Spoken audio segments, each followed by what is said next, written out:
नमस्ते। मानव प्रताप संस्थान के ऑनलाइन क्लासेस में आपका एक बार फिर से स्वागत है। पिछली क्लास में हमने अपना जो फर्स्ट चैप्टर है मृदा के बारे में हम पढ़ रहे थे। उसमें तो मृदा उत्पादकता या मृदा उर्वरता के बारे में पढ़ लिया था हमने। आज हम मृदा उत्पादकता और मृदा उर्वरता में दोनों में अंतर करेंगे। तो देखो, यहाँ पे सबसे पहले आपको लिखना है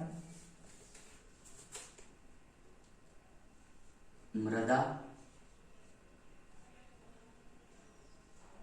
उर्वरता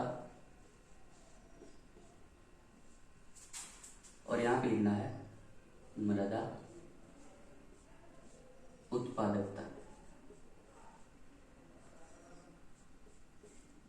एक सारणी बनाएंगे हम मृदा उर्वरता और मृदा उत्पादकता में जो अंतर है इसका स्पष्ट करेंगे हम कि किस प्रकार से क्या क्या अंतर होते हैं इन दोनों में। तो सबसे पहला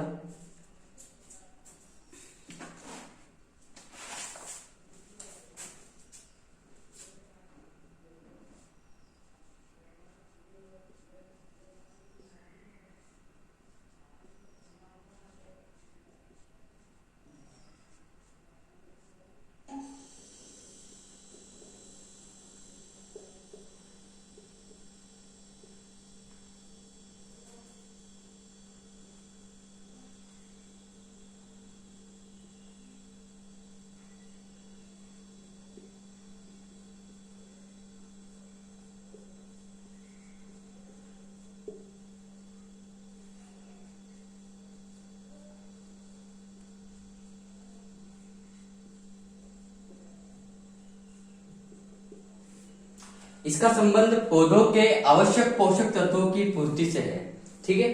और इसका संबंध किससे है?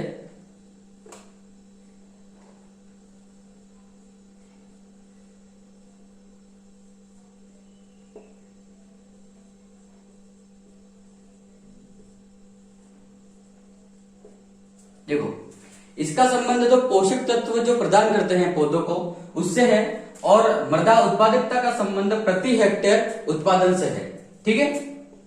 मतलब इसका सीधा सीधा संबंध उत्पादन से है और इसका संबंध पोषक तत्व प्रदान करने से है। इतना थोड़ा सा याद रखना, ठीक है।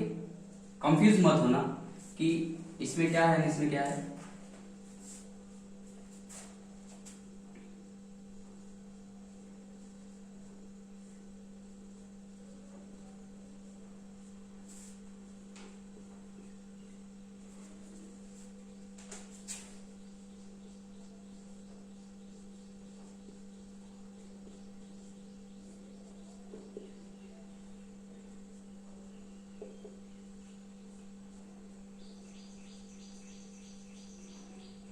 देखो, इसमें क्या मृदा उर्वर हो भी सकती है या नहीं भी।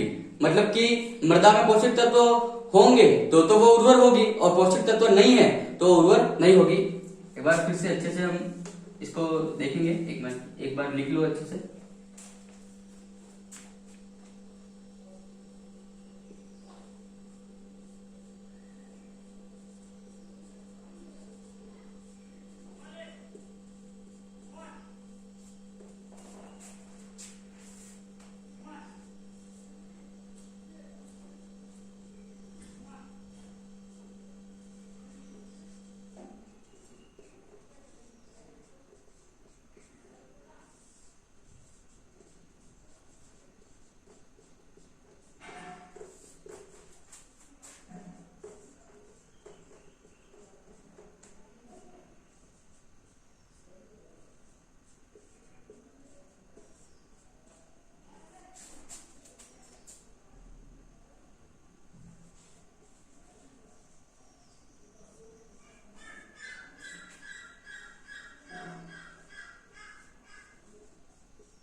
देखो, इसको थोड़ा सा अच्छे से मैं एक्सप्लेन कर देता हूं, आप समझ लेना कि मृदा उर्वरता और मृदा उत्पादकता में क्या अंतर है। तो मृदा उर्वरता जो है इसका संबंध पौधों के आवश्यक पोषक तत्वों की पूर्ति से है। मतलब कि पौधों को जितने न्यूट्रिएंट्स पोषक तत्व की आवश्यकता होती है वो मृदा उर्वरता अगर अच्छी होगी तो पोषक तत्व उनको मिलेंगे।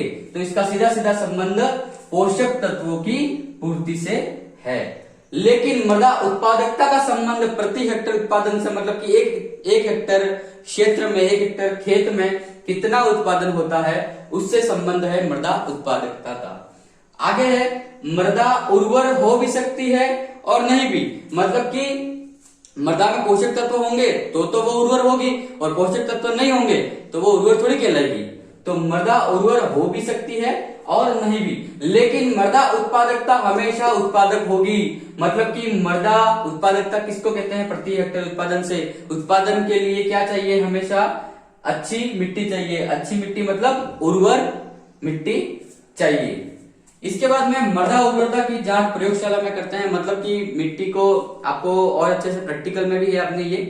तो प्रैक्टिकल में क्या है कि हम 5 जगहों की मिट्टी लेते हैं खेत में, 5-6 जगह की जिगजैग मेथड से भी लेते हैं। मैं आप सबको वो सब मेथड जब स्कूल खुलेगी और जब अपन प्रैक्टिकल करेंगे तब बताऊंगा कि कैसे एक खेत की, मतलब किसी निश्चित सीमा की मिट्टी को इकट्ठा करते हैं, फिर इसको आधा किलो, मतलब पूरा एक बार मिक्स करते हैं। इसके बाद में उसको अच्छे से मिक्स करने के बाद में आधा किलो मिट्टी उसमें से लेके प्रयोगशाला में ले जाते हैं। प्रयोगशाला में ले जाने के बाद में उसमें चेक होता है कि उसमें nitrogen, phosphorus, potassium, magnesium, aluminium, जितने भी पोषक तत्व है उसमें कौन सी कमी है या कौन सी अधिकता है, इसके बारे में वो मिट्टी ऐसी जांच होती है।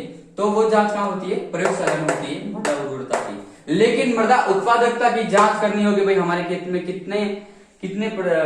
कितनी उत्पादक है हमारी मिट्टी, तो वो कहाँ पे पता चलती है? खेत में पता चलती है। मतलब कि खेत में जो अनाज उगता है, सब्जी उगती है, टमाटर, मिर्ची, गेहूं, मक्का, धनिया, कुछ भी हो जो लगा है वो, तो वो इससे पता चलेगी मृदा उत्पादकता की बारे में बताएगी, खेत में उत्पादन जो होता है वो। ठीक है, आगे मैं आज आपको कुछ इंपॉर्टेंट बताने वाला था कि हमेशा कुछ बच्चे पूछते रहते हैं कि सर ये 11th में वैकेंसीज क्या क्या निकलती है, या गवर्नमेंट जॉब कैसे ले सकते हैं, प्राइवेट सेक्टर कौन कौन से हैं। तो उसके बारे में मैं आपको थोड़ा सा एक्सप्लेन कर देता हूँ कि अपने जो एग्रीकल्चर में है तो डिपार्टमेंट ऑफ एग्रीकल्चर, इसके बाद में फार्मर्स वेलफेयर डिपार्टमेंट आता है, इसके बाद में एक जन कल्याण विभाग आता है, इसके बाद में IBPS होता है। ये सब क्या है कि छोटी वैकेंसीज निकालते रहते हैं। अगर आपको इन वैकेंसीज के बारे में अच्छे से जानना है तो मैं एक आपके लिए स्पेशल एक वीडियो बना दूंगा जिसको आप देख सकते हो। ठीक है, तो इसमें एग्रीकल्चर में आप ये मत सोचो कि वैकेंसीज कम है ना, इसमें बहुत ज्यादा है, यूं हद से ज्यादा है, जितने की किसी और डिपार्टमेंट में है ही नहीं। एक दिन हमने बैठे बैठे सर ने हमने रिसर्च किया अच्छे से कि क्या होता है इसमें, कि कौन कौन सी वैकेंसीज वगैरह निकलती है, तो हमने अच्छे तरीके से इसका गहन अध्ययन किया। इसके बाद में हमने निष्कर्ष निकाला है। तो कुछ गवर्नमेंट वैकेंसीज के बारे में हम आपको बताएंगे, प्राइवेट सेक्टर के बारे में बताएंगे, बिजनेस के बारे में बताएंगे, और एग्रीकल्चर तो आप पढ़ ही रहे हो। ठीक है, तो इसके बारे में हम आपको एक स्पेशल वीडियो में बता देंगे। आज के लिए इतना काफी है, अगली क्लास में हम और कुछ देखेंगे कि आगे क्या है, मृदा के बारे में ही है।